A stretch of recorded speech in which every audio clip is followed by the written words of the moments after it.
All right, so we're gonna get started here. So we're moving to the primary care service in Navy medicine. So this is your BMed instruction 6300.19.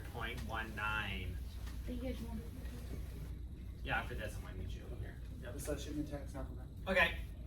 So primary care services Navy medicine. So the purpose is to implement a new model of patient and family-centered healthcare. So that's the important part, is patient and family-centered healthcare. Delivery for primary care that is team-based, comprehensive, and designed to fully meet the complete primary care health and wellness needs for our patients. So the whole point around this model is to get the patient and family members more involved with their health care. Okay, instead of the doctor sitting here and being like, they're going to do this, this, and this. This is a patient saying, I want to do this, this, and this, and building that team design to where the healthcare is more revolving on the patient, the needs of the patient, versus the doctor just sitting here just hammering you with unnecessary things, right? Whole lot of acronyms, okay? I would definitely look at this list. ALTA always shows up in your exam. What does ALTA stand for? Another one that always shows up was going to be, where is it at?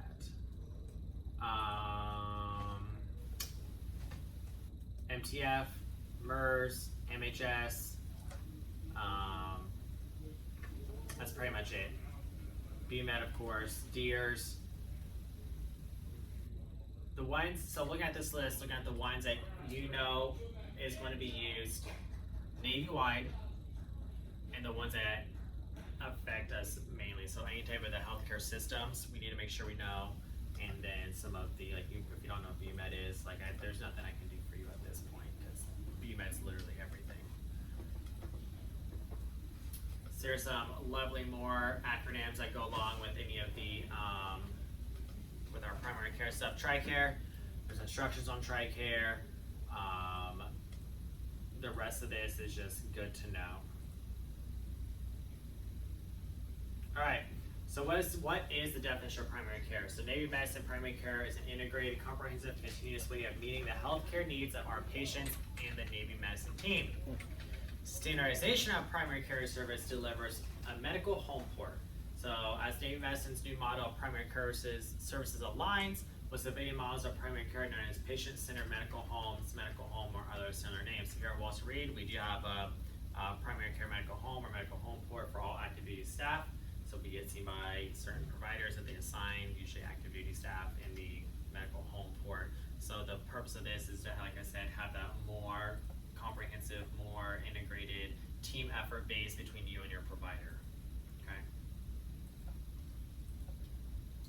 So the National Committee for Quality Assurance has established the National Recognized Standards, or PCMH, and these standards are relevant for Navy medicine medical home port. So they're sitting here saying that these are the guidelines that you need to be established as a primary care medical home port when it comes to your patient load, how many providers you have, how many patients they can see.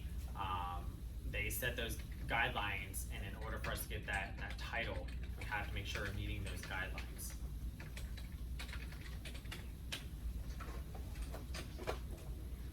Providers should be in clinic to the maximum extent possible for patient care.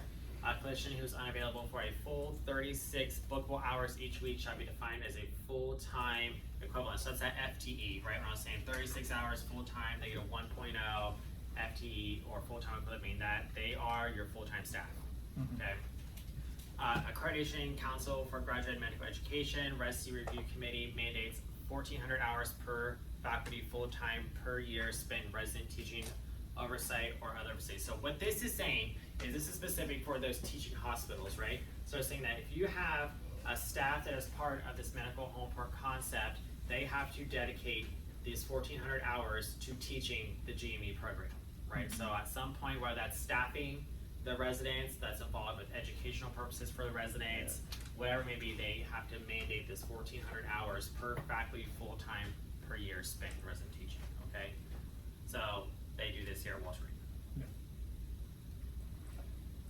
All right, so full-time equivalent, like I said, is at 1.0. So anything less than 1.0 starts decrementing down to that part-time position, or only here so many hours per week position, right? So BMed strongly recommends that providers see 1,100 patients minimum, but not more than 1,300 patients for every full-time provider. I'm having low-key PTSD with these numbers because I Medical Homeport clinicians are not responsible for patients of other providers outside the medical Homeport except newborns less than 60 days old who are awaiting TRICARE enrollment. So outside that provider's specific panel of patients, they're set for 1,100 patients and there's 1,101, they are not responsible for that one patient. That is not their priority unless their patient has a baby and it's awaiting that TRICARE 60-day to kick in. Then they're kind of responsible for ensuring the baby's taken care of at that point. But anything outside that set range of what they have patient-wise, they're not responsible for.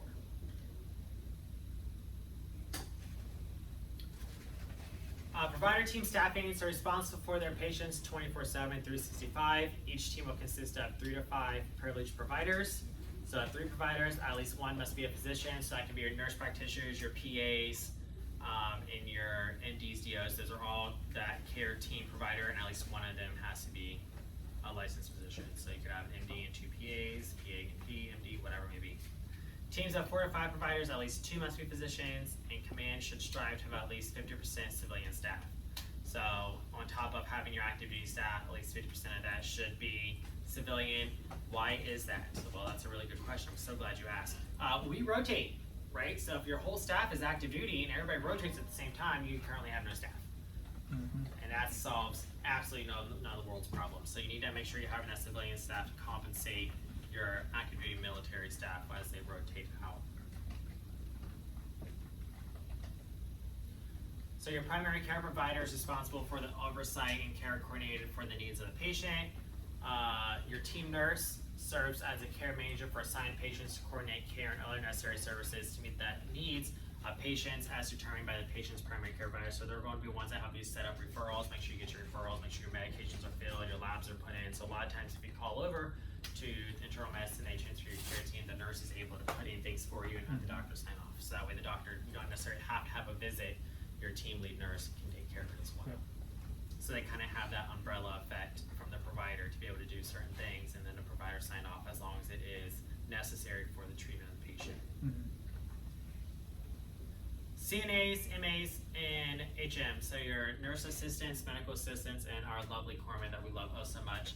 So assist providers and support activities related to patient care, education, documentation of medical conditions, preventive services, medical reconciliation, coordinating for patient checkout and follow-up. So we're the support staff for these clinicians. So me personally, when I work with my providers, I want to be as involved in the patient care as I can.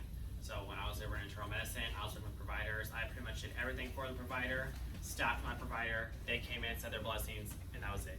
So that's that repertoire you build, and you help, and that only helps you in the end as well. Yep. So that's really also important. So like sick call screener, so you're able to build that knowledge and go into your next duty station. You can be like, oh hey, I've done this, and this, build a report where they can walk in and just be like, blessed, right? So we do the majority of the work when it comes to providers. So it's good to know what you're doing and how to do it. Behavioral health providers, the recommended ratio is 1 full-time behavioral health provider per 7,500 patients enrolled. So if you have 7,500 patients, you should only have 1 provider, which is super wild because I would feel like that should be more. That's good to know.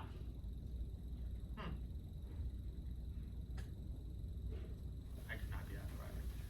All right, case managers assigned to augment medical Homeport clinical teams with the commander, CO, or OIC determines that the case mix and complexity of rural patients would benefit from comprehensive case management.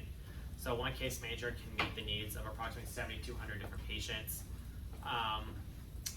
So internal medicine has 3 or 4 case managers that come in. They help make sure things are getting aligned appropriately, set up outside care if needed, just make sure things are going well. Pharmacists, they may augment the medical Homeport team if determined necessary. So for example, back here at internal medicine, there's usually 2 pharmacists that work in the clinic that help run certain programs throughout the clinic for them. Like they have their own hypertension clinic in internal medicine that the pharmacists run to help with medications and make sure people get treated appropriately. So different appointment types. There's an acute appointment within 24 hours, established appointment usually within a week.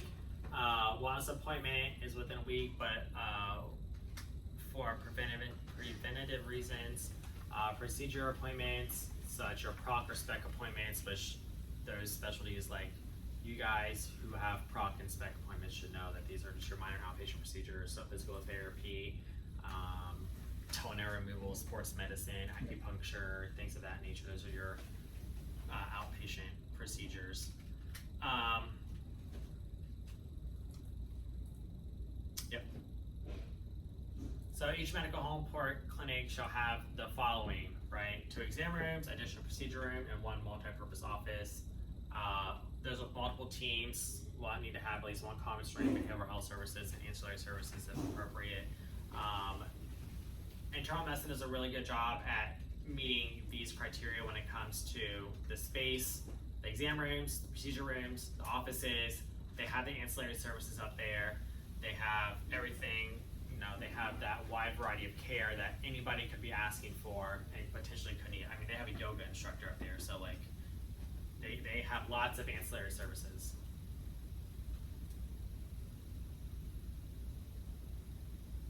Primary care services, also known as what? Medical home port. Love that. I love questions. What is the range of volume of patient encounters providers should see? 1 to 1,100, 1,300 patients per year. Per year? Yes. Or per. So it's 11 to 1,300. So one full-time provider should have a panel of 1,100 to 1,300 patients. So that 1,400 per year is the academic side. How many physicians must be there in a team of 45 providers? Those. Check. At least 2 providers. 2 MDs. DOs. More questions. Oh yeah. What is the fraction of behavioral health providers to patients enrolled? 1 to 75. 7,500. Right. That's wild. That is wild. 1 to 7,500. So 1 behavioral health provider per 700 or 7,500 patients. What is the instruction for this subject? Human instruction Human instruction 6,300.19. Email instruction 6,300.19.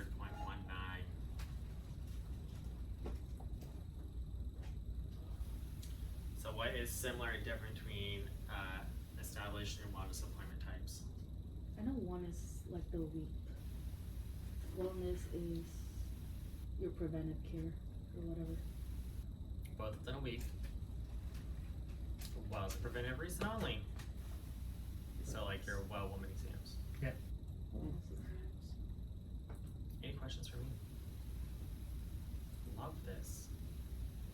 So there's also a number that shows up that talks about like how long out can you book, like if there's no appointments available same day or next day, how far out can you book active duty? Is it within 7 days? 30? 30. 24 days. So activity should be seen within 24 days. I did not know that. Brings up a lot of questions, huh? You can go ahead and stop recording it for me. Actually, you Yep. should be.